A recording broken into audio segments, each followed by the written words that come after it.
bienvenidos a un capítulo más de Si no se repara, no para. Hoy hablaremos de un tema donde todos nos asustamos, nos da miedo, muchas veces es desconocido para muchos, pero a veces tan cercano y que a través de la historia lo hemos traído como una forma de descargar la culpa, de dejar de sentir temor, miedo, sufrimiento, pero que lo ponemos en el cuerpo. Y esas son las autolesiones, lesiones que nos hacemos para crear daño o que también puede ser una forma de dejar la culpa atrás.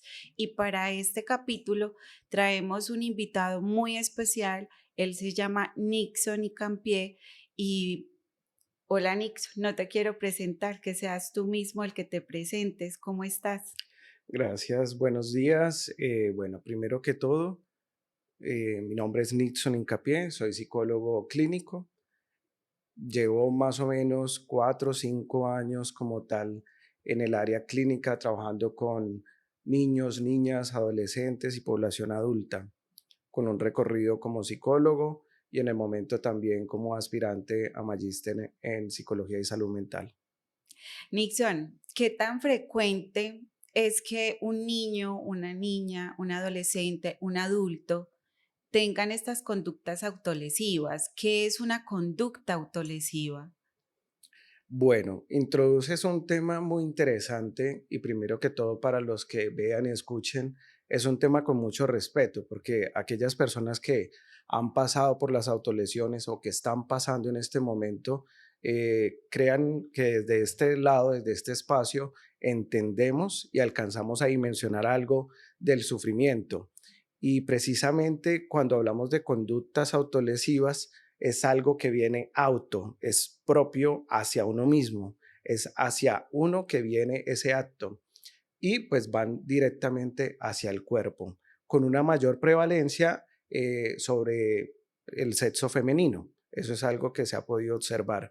Pero de todas maneras, las conductas autolesivas pueden estar presentes en niños, niñas, adolescentes, adultos y no importa el sexo. ¿Cómo nosotros en la cotidianidad, cierto? Yo siendo una mamá, siendo una tía, siendo una persona que acompaña, puedo darme cuenta si el otro se está generando lesiones. De alguna manera, las autolesiones van a ser un grito en el silencio, porque las autolesiones no son a cielo abierto, no están dirigidas para que el otro directamente las vea. Por eso las autolesiones aparecen en el cuarto, aparecen en el baño del colegio, aparecen en lo íntimo de cada uno. Y por eso es muy importante prestar atención, sobre todo cuando el niño, la niña, el adolescente se aísla, cuando el lazo social de alguna manera se interrumpe, algo puede estar pasando ahí. Nixon, nosotros en Creciendo con Cariño, cuando revisamos como todas nuestras cifras y para la preparación de este podcast quería pues como traer algunas cifras, pero no es fácil traer cifras contundentes sobre autolesiones, ¿cierto? Porque están disfrazadas en otros diagnósticos y como diagnóstico tampoco aparece como tal, aparece es como un síntoma que va hablándonos de un sufrimiento, y ahorita lo decías, es un sufrimiento que se pone en el cuerpo, que se pone en el cuerpo dentro de la historia y podemos ver que se viene utilizando hace décadas. Desde el campo religioso, muchas veces se utilizaba, era como una estrategia para depositar la culpa, hacerme mucho más liviano sobre mis pecados, si lo hablamos en el contexto religioso. Pero hoy lo vemos de manera mucho más acelerado y sobre todo en unas etapas específicas que está dentro de los 12, 14 años. Eso es lo que vemos sobre todo en la IPS, pero también tenemos adultos jóvenes que acuden a una autolesión para descargar un poco más su sufrimiento.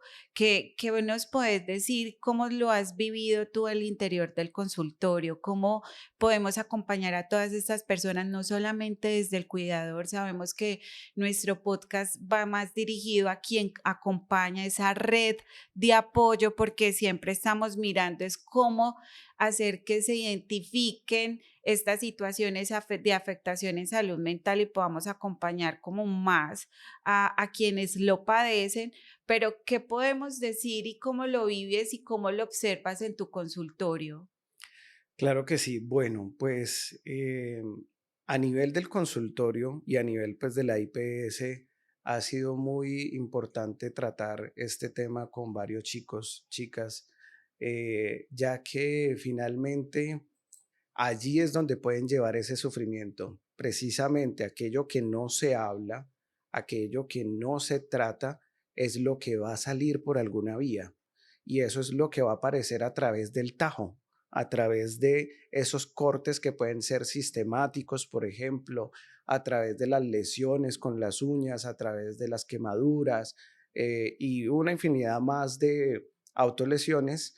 Lo que va a haber es algo que no se habla, algo que no se tramita, pero lo que sí es certero es que a partir de esa experiencia clínica, a partir de acoger esa palabra de esta persona que sufre y que sufre en silencio, hay algo que se empieza a mover, hay algo que se empieza a movilizar.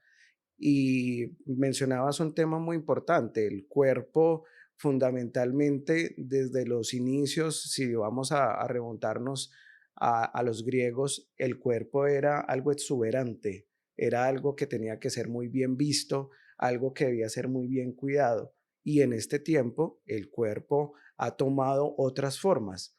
No podemos decir que una autolesión va a ser un tatuaje, va a ser un piercing, no, porque todo depende de la finalidad, de la intención que se tenga eso sobre el cuerpo. Entonces, ahí es donde debemos separar muy bien ese tema.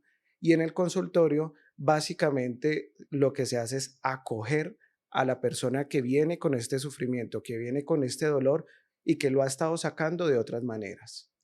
Hay muchas creencias dentro de los que acompañamos a una persona que tenga afectación en su salud mental. Y la primer creencia que se tiene es que cuando aparece uno de esos síntomas, Nixon, es por llamar la atención, es porque quiere llamar la atención.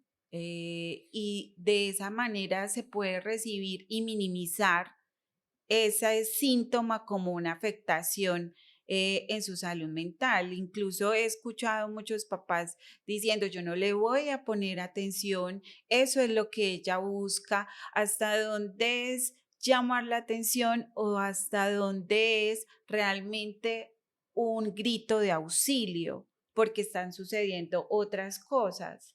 Muy bien. Nosotros desde la parte clínica y en la IPS no vamos a hablar de llamar la atención, porque ellos no están llamando la atención. Uno no se corta, uno no se genera dolor por llamar la atención. Es algo que pasa cuando el otro se ha soltado. Algo pasa.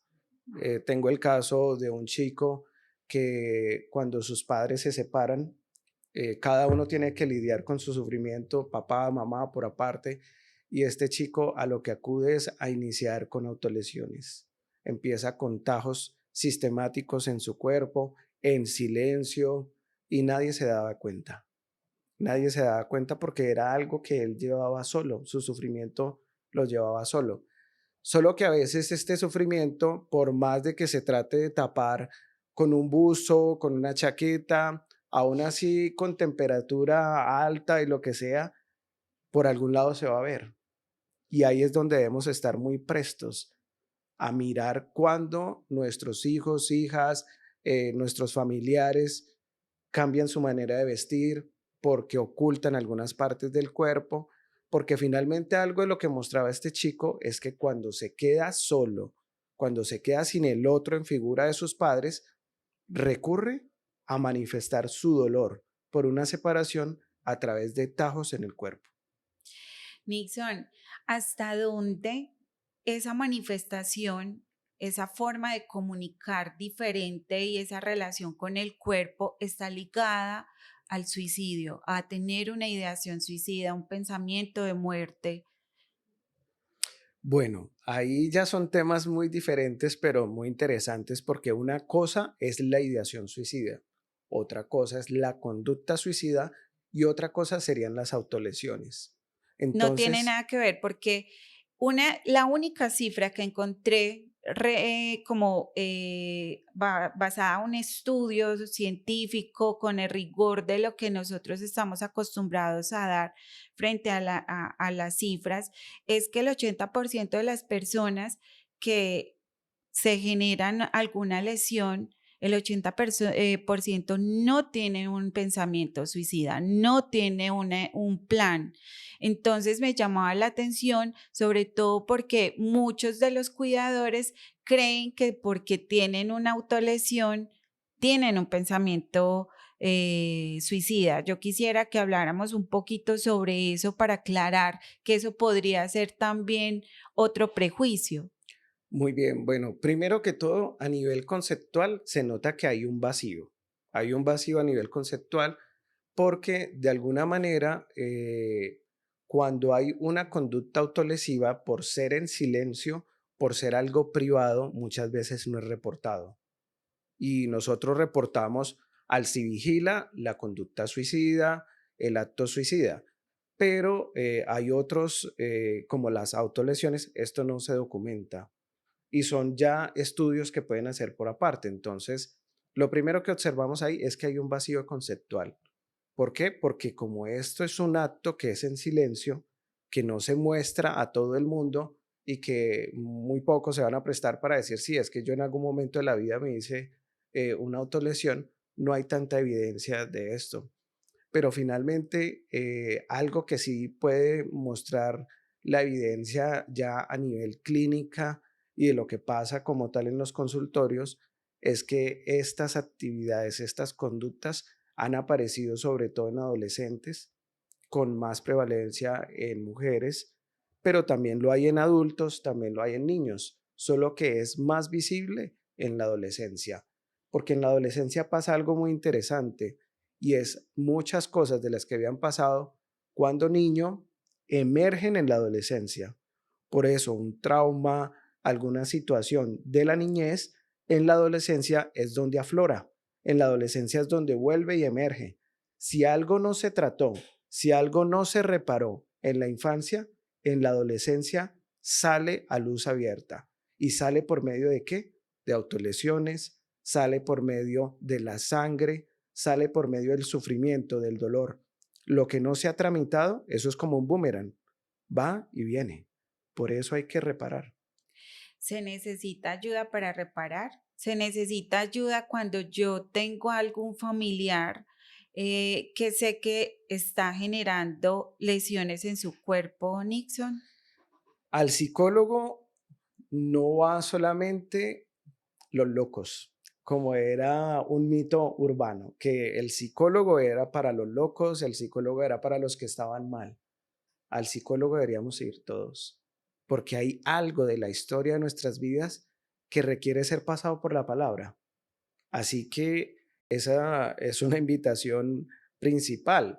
Si hay autolesiones en alguno de nuestros familiares, los docentes que son tan importantes en esta parte, pueden escuchar. Hay muchas personas que pueden escuchar, pero solo no se puede. Se necesita de un otro, porque precisamente de eso es lo que habla la conducta autolesiva, auto, hacia uno mismo. Y es cuando algo de esa relación con un otro se ha fragmentado. Y por eso es que necesita lo simbólico. Y lo simbólico sería aquello de hablar, aquello del lenguaje. Y por eso mismo se necesita de un otro, ojalá profesional, porque en algunos casos ha servido mucho la intervención que hacen los docentes, el orientador del colegio, otras personas, pero finalmente eso queda menguado, pero ahí está. Para eso necesitamos que cada quien pueda buscar ayuda, ¿cierto? Y esa ayuda se las podemos brindar en Creciendo con Cariño. Nos podemos comunicar al 604-3627 Medellín, o que nos sigan a través de nuestras redes. Aquí abajito se las vamos a dejar para que, si este tema genera muchas preguntas, genera muchos cuestionamientos que pueden estar sucediendo en casa, y que los podamos buscar para buscar una reparación. Estamos convencidos, Nixon, que si no se repara, como tú lo decías, ese tipo de traumas o síntomas que van afloreciendo, pues no va a parar la enfermedad. A nosotros, los profesionales del sistema de salud, siempre nos buscan de manera curativa, de manera cuando ya está la crisis. Muy pocas veces nos hablan de la prevención. Muy bien. Este es un tema que se podría prevenir. ¿Cómo podríamos acompañar a un adolescente o a un adulto que está sufriendo para que no llegue a esta sintomatología? Muy bien, yo creo que ahí está la clave en esa palabra que acabas de mencionar, acompañar, porque finalmente esto aparece cuando el acompañamiento o cuando el otro no está por ahí. Y ese es un caso muy preciso. Recuerdo ahorita un chico también que en una fecha muy importante de octubre tiene un desencuentro en su colegio con alguien que salía por temas del amor, y lo que hizo fue refugiarse en su cuarto durante varios días. Se autolesionaba, esperaba que las heridas sanaran un poco y ahí sí salía. Pero entonces ahí es donde uno se pregunta, ¿y con quién vivía? ¿Por qué tantos días solo en su cuarto? Llega al consultorio, y ya cuando llega al consultorio ya no tenía solamente eh, la conducta autolesiva, ya venía con una ideación, y esa ideación suicida requirió como tal de una hospitalización. Regresa a su hospitalización, y durante la hospitalización siguió repitiendo las conductas autolesivas, con cubiertos, con cosas que le daban allí, aún estando hospitalizado, y seguía autolesionándose. Pero ¿qué pasaba? Que no había podido hacer un clic, no había podido hacer un insight allí en donde había una problemática, y esa problemática era con poder hablar, de poder sacar lo que por medio del tajo sacaba, que era la sangre. Culpa, dolor, una historia de vida algo compleja, y todo esto buscaba salir, era por otros medios. Pero cuando pudo empezar a hablar de esto en el consultorio, que hasta hace unos pocos días lo atendía porque ya egresó satisfactoriamente, sin conductas autolesivas, sin ideación suicida, pero pudo elaborar algo de ese sufrimiento, pudo pasarlo por la palabra, pudo llegar a controlar un poco más sus emociones, sus sentimientos, y pudo empezar a exteriorizar. Y ese cuerpo que antes era utilizado para causar dolor, ahora es un cuerpo que utiliza para ir al gimnasio y para hacer otras prácticas. Nixon, con esta historia que nos contás, entonces podemos afirmar que si se repara, para. Esperemos que sí, pero lo que sí hemos podido ver es que después de que se trata, algo cambia, algo cambia. Pueda que no se repare al 100%, porque eso lo irá dando cuenta el tiempo y las interlocuciones que tenga con otras personas, el lazo social, cómo se desenvuelva, porque ese es el caso por caso. Pero lo que sí se puede decir es que si esa situación se interviene, algo tiene que pasar, y por lo general lo que esperamos es que se repare. En toda tu trayectoria, Nixon, y con este tema de autolesiones, ¿qué le podríamos decir a esa red de apoyo? Para nosotros la red de apoyo siempre ha sido, digamos que ese otro que nos ayuda a hacer esa operación en salud mental, ¿cierto? Si nosotros no tenemos red de apoyo, es muy complejo avanzar y que se mantengan nuestros objetivos terapéuticos. Para ir cerrando, ¿qué le podemos decir a ese que está acompañando y que nos fortalece ese vamos a salir de aquí, de este sufrimiento? La palabra clave que mencionaste hace un rato, acompañar. Eso es lo principal, acompañar. No importa la labor que ejerza la abuelita, el abuelo, el tío, la tía, la prima, la madrina, el padrino, hasta el que no es familiar, pero el rol que ejerce en ese momento de acompañar a un sujeto, eso es lo principal, porque cuando se quedan solos, cuando algo se desprende, allí es donde aparece algo que no cuadra, es donde finalmente empieza la tristeza, empiezan los síntomas a emerger. Y cuando llega un sujeto a un estado de angustia, es que busca una salida por algún lado, busca una salida por alguna parte y por eso es necesario acompañar. Ahí dices algo muy clave y es, esto aparece cuando hay un sufrimiento, ¿sí? Estas autolesiones. Podemos decirle a los que nos están escuchando y viendo, esto está acompañado de otros síntomas, ¿cierto? Necesariamente yo no veo la lesión, yo no veo la cicatriz que queda en el cuerpo, pero ¿qué otros síntomas me pueden llevar a pensar que ese otro está teniendo este tipo de conductas, este tipo de comportamientos? Pensaba ahorita en la palabra anestesia, porque finalmente, así cuando hay una carga excesiva de sufrimiento, de angustia, ese nivel llega a sobrepasar límites que necesita ser drenado y necesita ser drenado por medio de un corte, por medio de infringir dolor hacia el propio cuerpo y ahí baja el nivel, ahí baja la carga. Eso tiene una función de anestesia y finalmente lo que va a hacer en cada uno es llevarlo como una homeostasis, es un equilibrio, pero finalmente lo que vamos a poder observar es que cuando una persona se aleja, se aísla, cuando el vínculo social vemos que está reducido o que se sigue reduciendo aún más, que se encierra en su cuarto, que está ensimismado, porque ahí es donde va lo auto, algo pasa. Eso son alarmas, eso es algo que nos puede mostrar que algo va por otro camino y que hay que prestar atención, que hay que vigilar un poco más, que hay que estar pendientes de ese cuerpo que se puede estar soltando. Ok. Y para ahora sí finalizar, Nixon, este es un síntoma que nos pueden aparecer asociado a un trastorno mental, a una enfermedad mental. Por lo general, ¿a cuál de esos trastornos que nosotros diagnosticamos está asociado que necesita tratamiento? Bueno, si hablamos de trastorno, ya tendríamos que necesitar tratamiento.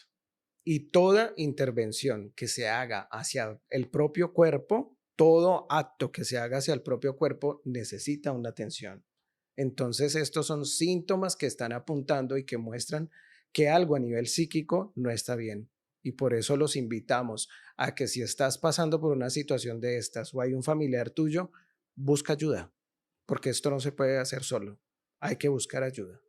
Es como un semáforo, cuando vemos que ya los comportamientos no son esperados, sino que se sale de lo que ya nos puede ir mostrando naranja, roja, alcemos la mano.